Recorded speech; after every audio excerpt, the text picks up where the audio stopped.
دي جزيرة موجودة في نص البحر الأحمر في المكان الأروع في مصر. الجزيرة دي مشهورة بألوانها الجميلة والنقاء بتاع المية وجمال الشاطئ بتاعها، وكل حاجة فيها مختلفة جدا.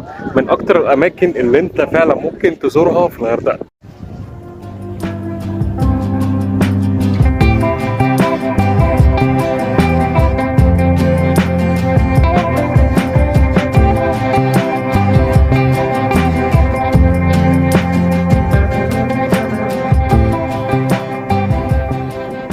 المكان هنا بجد تحفة لدرجة ان انت مش عايز تسيب المكان وتمشي، عايز تفضل طول الوقت قاعد في مكان زي ده، ما تمشيش منه خالص.